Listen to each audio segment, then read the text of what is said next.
Takbir. Allahu Akbar. Nabi Muhammad. Salam toleransi dan damai di hati bagi kita semua. Melihat cuplikan videonya sungguh sangat disayangkan ketika tempat ibadah bagi kita orang percaya umat Kristiani tidak diperbolehkan. Ini ibadah, tetapi marilah kita selalu mengambil sisi positif bahwa mungkin ada rencana Tuhan yang indah di balik semuanya itu. Marilah kita percaya bahwa 1000 perkataan dan tindakan manusia tidak akan mampu melampaui satu perkataan daripada Tuhan Yesus. Kita percaya itu semuanya, biarlah iman kita semakin dikuatkan di dalam Tuhan Yesus. Saya percaya juga yang hadir dalam channel ini adalah orang-orang yang percaya, yang mau mengimani setiap peristiwa yang berhubungan dengan kekristenan. Tuhan Yesus memberkati kita semua, dan kita akan mendengarkan juga seperti apa dari tanggapan pengacara ternama Bapak Komarudin Simanjuntak. Berikut kita saksikan tanggapan beliau. Karena itu, contoh salah satu ada gereja saya bela di Jakarta Barat karena sudah mau ditutup paksa wali kota. Saya katakan selagi saya masih hidup, langkahin dulu saya. Saya tidak akan biarkan tempat ibadah ditutup. Dan setelah saya jelaskan di hadapan petinggi-petinggi wali kota Jakarta Barat bahwa bukan hanya gereja saja dan yang kita perjuangkan, tapi semua tempat ibadah harus bebas gitu, maka dari pihak wali kota itu mengatakan, wah kami bangga. Kalau yang menista itu dari saudara-saudara kita umat muslim, biasanya itu dianggap sirkus oleh Kapolri, Kabar Eskrim, dan dir-dir daripada Polri, terutama dir Cyber Polri ya. Artinya kalau dari kalangan umat Islam yang menista Kristen dan Katolik, itu dianggap suatu kewajaran atau dianggap sebagai dakwah, kan begitu, dakwah ya. Tapi kalau umat Kristen atau Katolik misalnya menjawab, itu penistaan. Nah ini kan bertentangan dengan prinsip-prinsip hukum. Salah satu prinsip yang dilanggar di sini adalah equality before the law, ajas persamaan di hadapan hukum. Padahal konstitusi kita sudah mengatur bahwa setiap warga negara bersamaan hak dan kedudukan di muka hukum dan pemerintahan. Kemudian juga melanggar Undang-Undang HAM, sementara kita sudah meratifikasi Konvensi Internasional tentang HAM, yaitu lahirnya Undang-Undang nomor 39 tahun 99, kan begitu ya. Jadi bahwa apabila umat Kristen digebukin, ditutup gerejanya, sudah 1000 lebih ditutup di zaman Jokowi, itu selalu dianggap biasa-biasa saja, itu sebagai tontonan yang menarik. Malah yang lebih menarik lagi adalah ketika gereja HKBP Philadelphia ditutup paksa, kemudian gereja GKP Yasmin ditutup paksa, mereka beribadah 8 tahun di halaman istana Jokowi. Jokowi tidak melihat itu 8 tahun beribadah di halaman istana itu sebagai pelanggaran HAM. Tetapi ketika Israel dan Palestina baku hantam, Jokowi langsung melihat itu pelanggaran HAM berat. Bahkan uang negara ini langsung dikucurkan oleh Jokowi buat bantu Palestina melawan Israel. Tetapi Jokowi tidak ada membantu gereja misalnya untuk membangun atau mendapatkan izinnya. Kemudian umat Islam itu bebas beribadah di mana-mana, apakah itu di masjid, apakah itu di musola, bahkan di jalanan, kan begitu, bebas mereka, dan itu tidak perlu izin. Tetapi umat Kristen dan Katolik saya perhatikan harus mendapatkan izin sesuai pasal 14 SKB 23 Menteri nomor 9 dan nomor 8 tahun 2006. Nah ini yang tidak adil. Kemudian dalam mendapatkan izin ini, pertama harus ada pengguna 90 orang sesuai pasal 14. Yang kedua, harus ada izin daripada 60 orang atau masyarakat sekitar, katakanlah dari umat muslim ya, harus ada persetujuan 60 orang di atas meterai 6.000 atau 10.000 sekarang ini. Kemudian harus ada rekomendasi dari FKUB. Kemudian barulah bisa dimohonkan kepada Pemda, itu pun belum tentu diberikan. Dan terkadang sudah dapat itu semua, sudah dapat 90, dapat 60, dapat rekomendasi FKUB, sudah dapat IMB, itu bisa dicabut lagi IMB-nya karena ada yang menolak. Misalnya contoh satu kasus di Tangerang Selatan saya temukan ya, karena saya sering membela gereja dan pendeta, itu sudah keluar IMB dengan cara sudah ada 90 orang pengguna, sudah ada 60 orang menandatangani semeterai, tetapi karena pasca keluar IMB mohon doa restu segera dibangun gereja di Tangerang Selatan itu, karena ada yang mengancam siapa yang telah memberikan izin atau yang 60 orang di atas meterai itu, kalau dia mati tidak dimandikan, tidak disolatkan, tidak ditahlilkan, maka mereka juga pada akhirnya mencabut kembali persetujuan di atas meterai itu. Akhirnya IMB yang sudah dikeluarkan wali kota Tangerang Selatan bisa dicabut kembali gitu loh. Jadi bagaimana berbangsa dan bernegara seperti ini, hak asasi manusia kita didasarkan pada tanda tangan orang di atas meterai.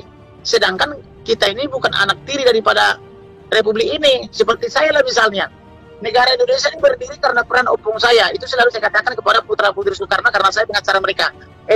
Negara Indonesia ini berdiri karena opung saya itu kalau ditangkap Belanda waktu itu berjuang, bahkan 2 diantaranya dibunuh.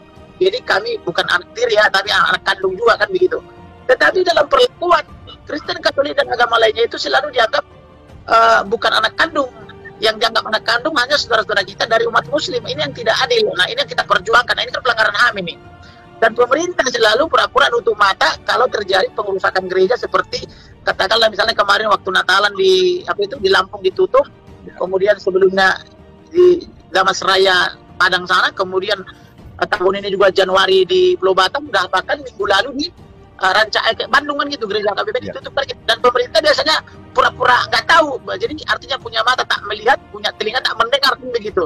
Ini yang kita anggap sebagai pelanggaran HAM gitu loh. Inilah yang saya minta supaya Pak Saifuddin membicarakan ini di forum internasional, supaya negara-negara beradab memberikan perhatian sehingga Pak Jokowi tidak hanya melihat bahwa pelanggaran HAM itu hanya ada di Palestina dengan Israel kan begitu. Begitu kira-kira Pak. Mengapa harus ke Eropa, Pak? Apakah tidak bisa di Amerika saja, Pak? Di Amerika kan ada HAM internasional, ada Amnesty Internasional, kalau di PBB. Pemahaman kita kan begini, negara-negara beradab itu kan selain Amerika kan Eropa, Kanada kan begitu. Jadi supaya lebih kuat, misalnya kalau Eropa bersatu dengan Amerika, memperhatikan kepentingan kita di sini, akan lebih bagus lagi kan begitu. Jadi selain mereka, saya minta supaya berbicara di Kongres Amerika dengan cara mencarikan pengacara dan senator di sana, senator yang berpengaruh misalnya dari Demokrat maupun dari Republik, supaya mereka bisa memberikan atensi kepada Bapak Jokowi supaya Pak Jokowi tidak hanya sibuk membangun infrastruktur misalnya ya, tetapi juga memperhatikan sumber daya manusia sehingga tidak ada lagi penutupan paksa terhadap gereja-gereja dan kemudian juga tidak mempersulit perizinan beribadah, karena negara kita kan sesungguhnya kan berdasarkan Pancasila, di mana sila pertama kan ketuhanan yang Maha Esa. Masa kita mau menyembah Tuhan kita pun begitu sulitnya sih, harus mendapat persetujuan dari 60 orang, harus ada 90. Jadi kalau tidak ada 90 nggak boleh memuji Tuhan kan begitu ya. Kemudian kalau nggak diizinkan oleh 60 orang kita nggak boleh memuji Tuhan. Lalu di mana makna Pancasila? Sila pertama ketuhanan, sila kedua kemanusiaan yang adil dan beradab, sila kelima keadilan sosial. Di mana unsur keadilan sosial? Kalau kita umat Kristen, Katolik, Hindu, Buddha dilarang beribadah kan begitu. Jadi artinya saya sebagai advokat, saya merasa berdosa dan merasa bersalah apabila tidak bisa memperjuangkan hak-hak daripada seluruh kaum umat beragama, khususnya minoritas kan begitu. Oleh karena itu, contoh salah satu ada gereja saya bela di Jakarta Barat karena sudah mau ditutup paksa wali kota. Saya katakan selagi saya masih hidup, langkahin dulu saya tidak akan biarkan tempat ibadah ditutup. Dan setelah saya jelaskan di hadapan petinggi-petinggi wali kota Jakarta Barat bahwa bukan hanya gereja saja dan yang kita perjuangkan, tapi semua tempat ibadah harus bebas gitu, maka dari pihak wali kota itu mengatakan, wah kami bangga, ternyata masih juga dilindungi, gereja juga, vihara juga gitu. Karena kami bilang semua tempat beribadatan harus bebas beribadah, tidak boleh dirusak atau dipersekusi. Nah harusnya sekarang juga begitu sikap pemerintah. Jangan kalau gereja dirusak misalnya pemerintah tutup mata, tapi kalau misalnya ada orang membalas misalnya tiba-tiba kepanasan, kan yang dilakukan oleh Menko Polhukam ini kan begitu. Ketika para ustadz kiai sebagian besar menista agama Kristen, bahkan setiap tahun, setiap Desember mengatakan halal mengucapkan Natal, yang Natalan adalah Kristen, tapi yang kepanasan adalah saudara-saudara kita sebagian umat Islam, kan begitu ya, dengan mengharamkan Natal itu. Maka saya tengok itu mulai dari presiden, wakil presiden sampai menteri-menteri pura-pura nggak tahu aja, tetapi ketika ada yang membalas langsung dituduh penistaan. Nah inilah pelanggaran HAM berat, inilah standar ganda dari penerapan hukum kita. Ini yang saya tidak mau. Jadi saya mau bahwa seluruh warga negara bersamaan hak dan kedudukan di muka hukum dan pemerintahan. Apakah dia muslim atau non-muslim, harus boleh beribadah, karena itu merupakan hak asasi manusia, kan begitu. Baik Bapak Ibu, kita sudah mendengarkan bagaimana tanggapan dari pengacara terkenal, ternama, yaitu Bapak Kamarudin Simajuntak, begitu sangat tegas ketika ada salah satu gereja di Jakarta Barat mau ditutup paksa oleh wali kota. Beliau berkata, seperti yang diutarakan tadi, selagi saya masih hidup, langkahi dulu saya. Artinya kalau saya perhatikan Bapak Kamarudin Simajuntak ini bukan hanya membela masyarakat biasa ataupun orang-orang ternama, orang-orang hebat, tapi beliau juga sangat peduli kepada hamba-hamba Tuhan, gereja-gereja, misalnya kepada Muhammad KC pada waktu itu, bahkan juga gereja yang ditutup paksa, disegel atau dirusak dan sebagainya. Nah, kalau saya lihat beberapa kali Bapak Kamarudin ketika diwawancarai oleh pihak televisi ataupun para YouTuber, beliau tidak pernah takut, gentar, selalu membicarakan apa yang dilakukannya itu selalu berdasarkan iman kepada Tuhan ya. Kepada Elohim, Bapak ini selalu mengucapkan seperti itu. Bahkan ketika memaparkan pendapat, tanggapan, selalu menyampaikan isi firman Tuhan. Walaupun memang tidak disebutkan ayat sekian, tidak. Tapi artinya bukan hanya berkata-kata tentang firman Tuhan, bersaksi tentang keimanan kepada orang lain. Tapi dengan sikap, dengan perbuatan bahwa beliau sangat empati kepada gereja-gereja yang mengalami penganiayaan lah saya bilang ya, atau penutupan, pelarangan untuk beribadah, perusakan dan sebagainya. Nah, beliau selalu hadir untuk membela gereja-gereja ataupun anak-anak Tuhan, pendeta yang teraniaya, terjolimi, bahkan haknya untuk bisa beribadah. Nah, seperti itu teman-teman. Ada dua hal yang saya dapatkan dan saya sangat setuju apa yang disampaikan oleh pengacara kondang terkenal Bapak Kamarudin Simajuntak. Nah, ketika saudara-saudara kita Muslim ya yang menistai misalnya kekristenan, kalau kita lihat kepolisian di Indonesia ini seperti biasa-biasa saja. Benar, menurut saya benar. Buktinya apa? Tidak jauh-jauh. Ustadz Abdul Somad beberapa tahun yang lalu beliau menghina kekristenan bahwa di balik salib itu ada jin kafir. Nah, ketika bergerak ke kiri, haleluya, bergerak ke kanan, haleluya gitu. Dia menghina. Padahal kalau kita tahu bahwa di balik salib itu ada kematian Kristus, ya, kebangkitan dan ada keselamatan. Tapi beliau berani mengungkapkan itu di depan umatnya. Sampai sekarang belum ada proses hukum. Nah, Agustan coba ya, Alkitab dikentutin, ditaruh di pantat. Kalau dalam sebulan ini saya tidak mati, itu kan menghina kitab orang lain. Padahal di agama sendiri tidak boleh seperti itu. Nah, sampai sekarang tidak ada hukum yang menindaklanjuti, yang menegur. Ya, tapi coba perhatikan ketika saudara Kristen, misalnya keseleolah mulutnya, gak usah jauh-jauh lah.